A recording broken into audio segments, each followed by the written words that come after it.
flight attendants exchanged glances before approaching the elderly black woman seated comfortably in first class. "Ma'am, I believe you are in the wrong seat," one of them said, her voice sharp. Passengers nearby watched as the woman calmly handed over her boarding pass. Still, the attendant barely glanced at it before shaking her head. "You need to move," she insisted, her tone growing firmer. The woman's face remained composed, but deep inside, a familiar ache settled in, one she had hoped to leave in the past. The crew didn't know that their actions would cost them their jobs and their company's reputation. Because the woman they humiliated wasn't just any passenger, she was the mother of the airline's CEO. Margaret Williams had lived a long life filled with battles she thought she'd never have to fight again. At 72, she had seen the world change, worked tirelessly to build a legacy, and raised a daughter who shattered every barrier placed in her way. Her daughter, Danielle Williams, was now the CEO of one of the biggest airline companies in the country, a symbol of power and success in an industry that rarely saw women, let alone black women, at the top. Margaret had boarded the first-class cabin with pride, a gift from her daughter for her birthday.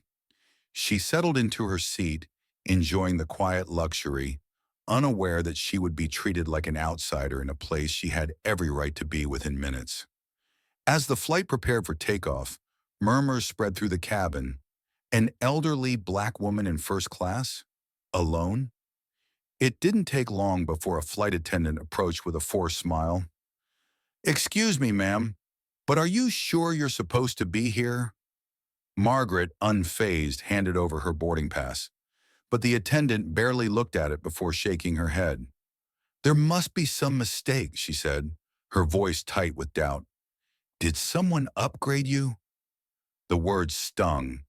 Margaret had seen this before. The doubt, the dismissal, the way some people couldn't fathom that she belonged. She remained calm, but as more attendants gathered, their hushed whispers and disbelieving glances told her all she needed to know. Then, without warning, they called security. Passengers stared as two uniformed security officers walked briskly down the aisle. Margaret kept her hands folded in her lap, refusing to let them see her flinch. "We were told you're sitting in the wrong section," one of the officers said, his voice neutral but firm. The lead flight attendant nodded approvingly, standing tall with her arms crossed. Margaret exhaled slowly, her patience tested. "I am exactly where I'm supposed to be," she replied, returning her ticket. This time, one of the officers read it. His face shifted, and hesitation flickered in his eyes. "She's in the right seat," he muttered, returning it. But the damage was done. Humiliation had already settled in, wrapping around Margaret like a heavy coat. "I think I'd rather move," she said quietly, rising gracefully. The attendant smirked, satisfied that they had put her in her place. But as Margaret approached the economy cabin, she reached for her phone, a single text message sent with steady fingers. "Mom, call me when you land. There's a problem." Danielle Williams was in a board meeting when her phone vibrated. She glanced at the message and felt a cold anger settle in her chest. Her mother never complained, but if Margaret Williams was saying there was a problem, it was serious. It took one call to verify everything. The lead flight attendant had ordered Margaret out of first class, assuming she didn't belong. Security had been involved, and now her mother was sitting in the economy while a seat she had paid for remained empty. Danielle didn't yell. She didn't threaten. Instead, she made one call to the airline's executive director. Her voice was calm and controlled, but everyone in that room knew. When Danielle Williams spoke in that tone, someone was about to lose their job. By the time the plane landed, every crew member involved had been informed. They were terminated, effective immediately. The moment Margaret stepped off the plane, she was greeted by an airline representative, face pale, hands shaking. "Mrs. Williams, we sincerely apologize." Margaret held up a hand. "Save it for my daughter." As she walked through the terminal, a new respect followed her. Passengers who had witnessed the incident whispered, some offering nods of solidarity. News traveled fast. By the time Danielle arrived at the airport, reporters were already waiting.